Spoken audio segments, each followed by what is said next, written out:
When I was growing up, one of my least favorite things to do with my weekend was going to the dentist. I went back after an embarrassingly long dentist hiatus recently, and the smell walking in made me nauseous. Like all of these memories of cavities and drills on my teeth from the past just came flooding back in. See, when I was a kid, all you got for going to the dentist was a new toothbrush and a pack of floss that both the dentist and I knew would never get used, even though I promised I'd try every time. But nowadays, you head into a kid's dentist office and there's like slides built into the walls and a whole display of prizes you can pick to take home for doing such a great job at the dentist. And when you're sitting in the dentist chair, they have TVs on the ceiling with movies to pick from. It's crazy. When I was a kid, there was just like soft elevator jazz music playing through the intercom and a few posters around the room of tacky looking nature scenes, which I always thought was kind of strange. Like, how is a picture of a semi-rabid squirrel in the wild helpful when his dentist is drilling literal holes into my teeth? What am I supposed to be doing staring at some stock photo waterfall when this traumatic thing is happening in my life? But looking back, I realized something the dentist knew that now I think we all know. Tacky as those pictures can be, there is something about nature that calms us. And yeah, maybe if we stare long enough at a nice photo of a coral reef, we may just forget about the fact that somebody is drilling holes in our teeth. This is why just looking at beautiful images of nature like these can make us feel something deeply and help us focus in a new way.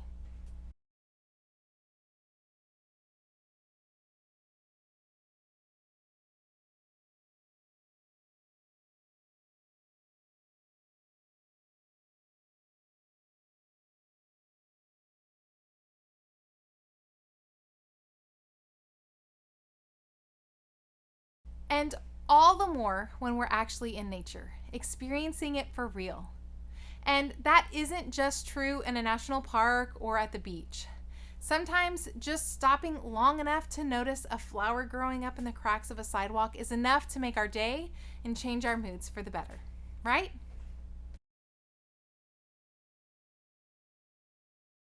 We're going to look at a psalm today, which is just an old word that basically means a poem. There's an entire book of psalms or poems in the Bible, and they talk about almost everything. Some psalms express frustration with God at the same time that they express worship to Him. They mention people's hurt and anger towards enemies while also addressing promises of God's faithfulness. They cover all the emotions. The psalm we're going to look at today is from chapter 19, and it basically explains how looking at creation can make us feel and what it can do for us and remind us that we aren't the only ones who feel this way about the world. Check this out. The heavens declare the glory of God. The skies proclaim the work of His hands. Day after day they pour forth speech. Night after night they reveal knowledge. They have no speech. They use no words. No sound is heard from them, yet their voice goes out into all the earth, their words to the ends of the world. Psalm 19, 1-4. David is the author of this psalm, and he basically is saying that just being in creation is like reading the Bible. It's like going to church. It's a spiritual experience. It's like hearing God's voice when you're surrounded by this amazing world that He created. That's what all those kinds of strange words he used, like pours forth speech and proclaim, or their voices go out, means. David is saying nature is talking to us about God. Creation points us to a creator, and paying attention to creation gives us the chance to get to know the creator better. How is that possible? In the very first book of the Bible, Genesis, the writer talks about how God made the world, and it also reads like a poem because after each thing God made, He declares it good. The earth and the sky, good. The land and the water, good. The sun and the stars, good. Everything shows God at work and doesn't just highlight what God has done, but displays how good it all is. Meaning the thing you feel when you see the world is something in you that recognizes that what God has made is good. You were made to feel the way you do when you notice any part of creation. Not only that, but there's more to it than just appreciating it. After God has made everything that makes up the world we live in, including human beings, the writer of Genesis goes on to say that God did this. The Lord God took the man and put him in the Garden of Eden to work it and take care of it. Genesis 2:15. Another version of the same verse says that God wanted man to dress it and keep it. And the word used there in the original Hebrew is this idea of serving. It means working in a way that is helpful to the land, to keep watch over it and preserve it. Which means this: you were made for more than just admiration of God's creation. You were made to watch over it and protect it. Since the very beginning, we have been entrusted with this job of preserving what God has made. We get to enjoy it and appreciate it and let it be a way of experiencing God while also treating it like God created it. Because He did. A fancy biblical word for this is stewardship. It just means we should be trustworthy and responsible with what we've been given. And it is so important to care for what God has entrusted to us. So when we talk about the planet and we talk about creation, we aren't just talking about something your earth science teacher talks about. We're talking about something that God cares about and made us to care about too. In other words, caring for creation isn't some trendy idea. It's a spiritual idea, an ancient God idea. So, what does that mean for us? What exactly does this look like? There are a lot of different ways that people think about caring for the world. So, what's the best? Where do we start? What does God have in mind? Well, the truth is, when it comes to the role that we can play, it can honestly look different for everyone. And a lot of it will depend on how exactly you see nature and the outside world now. It could be something as simple as getting outside more, paying attention to the creation around you, whether you live in the city or the suburbs or a rural community. There is most likely a part of nature that you haven't noticed in a while, like the sunset or the sunrise.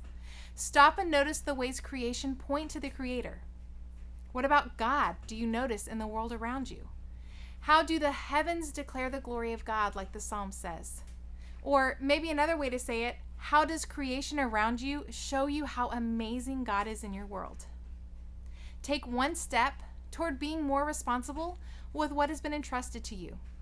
Maybe that means that you volunteer to pick up trash around your school, or you choose to recycle your daily bottle from the vending machine.